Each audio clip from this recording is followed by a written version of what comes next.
Hello, everyone. Welcome back to Huskers and Enemy Territory. Today, we're going to take a look at the Maryland Terrapins. In 2020, the season was a little disappointing, but overall, they had two quality wins, with wins over Minnesota 45 to 44 and Penn State 35 to 19, and losses to Northwestern, Indiana, and Rutgers.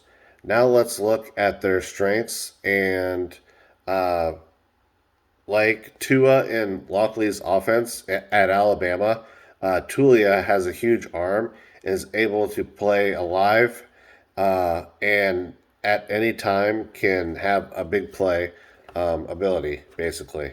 The wide receiver group is probably the strongest group, with Demis Jr. and Jarrett leading the way. Defensively, the secondary is probably the strongest group overall, with strong safety and senior Jordan Mosley leading the way.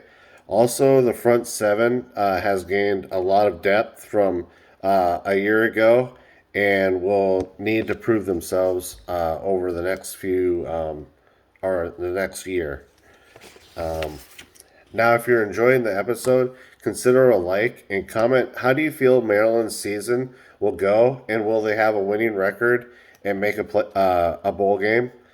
Consider it a sub to the channel.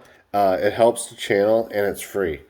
Now let's talk about Maryland's weaknesses. Even though the defense has more depth, it also has a lot of question marks. Defensive end, Durrell, let's see, Nick Nikami. Hopefully, I didn't destroy that name. Has to stay healthy and provide a pass rush and a possible turnover or even sack potential. Apparently, he's been lacking in that department and has trouble with staying on the field. The offensive line needs to step up and provide Tulia with time and make big plays. Also, the running game needs to step up and provide a break for the passing game. Now let's get into record predictions. I feel like their ceiling is possibly 7-5 with wins over West Virginia, Howard, Illinois, Kent State, Michigan State, and Rutgers. So 1, 2, 3, 4, 5, 6, and maybe Minnesota. Their floor, I'm saying probably 5-7. So that's kind of my predictions for the record.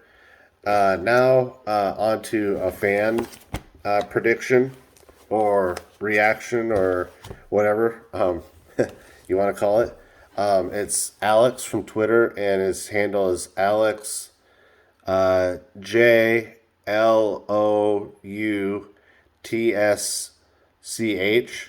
and he says, Maryland, will this be year to hit 6 wins? Coaching Loxley doesn't have great head coaching track record, 8-43. But to be fair, majority of that was at New Mexico and 2 years at Maryland. He's a Maryland guy that spent some time at Bama. A huge recruiter. See Raheem Jarrett, Tulia Tagovailoa, and Terrence Lewis. He's brought in Dan Anos from Cincinnati to run the offense. So I'm excited for that look. Like I said, not a great head coaching record, but the team showed signs in the shortened season last year, which I talked about. I'm not giving up on him. Excited to see the product this year, bringing some talent. We need to put up some wins to even come close to bringing in the players it'll take to compete in the Big Ten East. I'm a realist. Finishing third in the Big E or in the East is a successful season. Mainly looking forward to not getting blown out by Ohio State's, Michigan's. They've shown that they can beat Penn State, which is awesome. The offense, as like I mentioned, new offensive coordinator from Cincinnati. Let's see. Uh,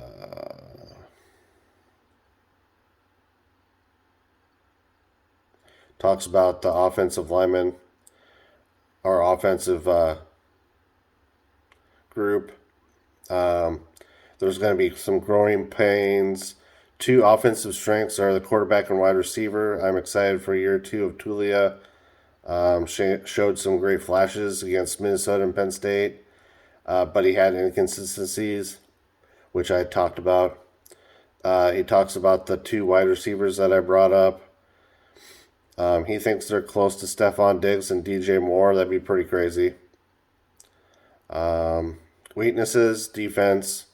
Gave up 32 points a game last year. That's pretty crazy. Only gave up 200 passing yards a game last year, so that's pretty good. Special teams is a crapshoot, apparently.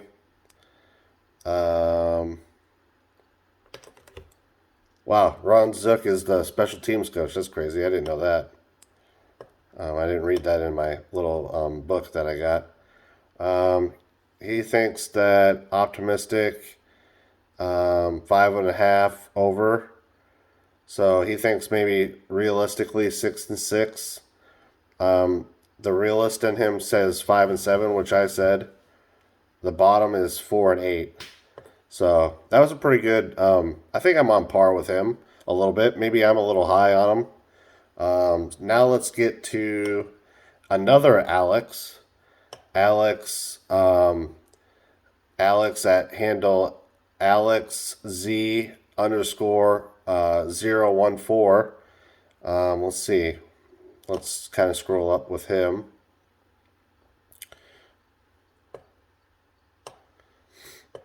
Oh, come on.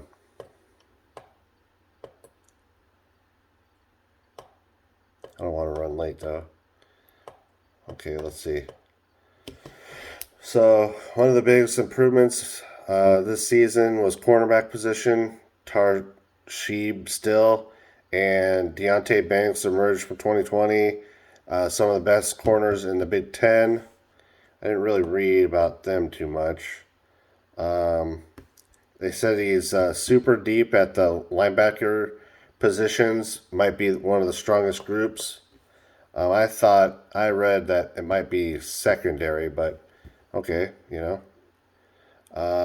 Ruben Hypoli could be one of the best in the Big Ten.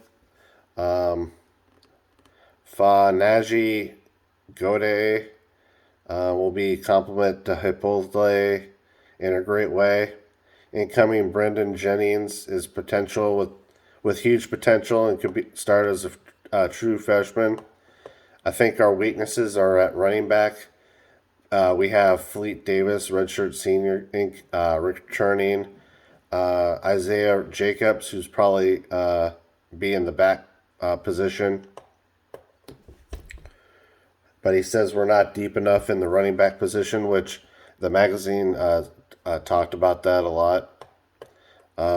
He thinks they're good on with the quarterback. Tulia, I agree on that.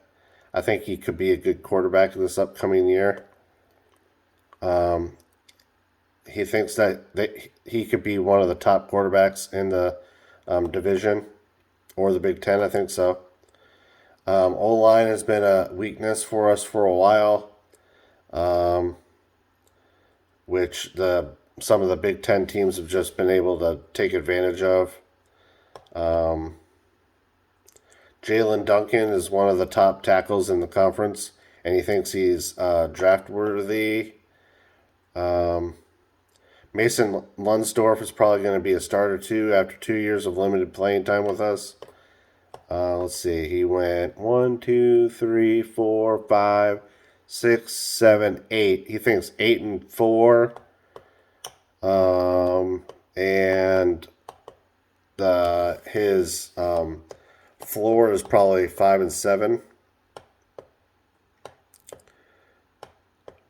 And then we just kind of go into talking about mentioning him on my video. So I think with both Alexes, I'm pretty on par with them. The second Alex, I think he's a little high by just a game, of course, but you know, it is what it is. Overall, Uh, I think maybe 6-6 is maybe um, what they might turn out to be. You know what I mean? You just never know with Maryland. Let's say, I mean, you double the win or triple the wins. Say it was a normal season last year. Do you think they could have went 6-6 last year? Maybe they went 2-3 with in 5 games last year. So I don't know. It's a possibility. It was pretty fun reading up on Maryland, and I talked about on Twitter how it'll be interesting to see where my predictions land at the end of the year. So what I'm going to do is I'm going to do a after action report. No, we're not in the military, people. Basically, a video on how close I am. And what I'll do is I'll probably watch a bunch of my videos from before and see how far off I am on it. And maybe I'll kind of tweet about it and just see what everyone thinks, on my predictions or whatever. I think next week I'll be doing Iowa and Nebraska because I believe those are my last 2 teams left. I think I've hit everyone, honestly. Maybe not Northwestern. Did I do Northwestern yet?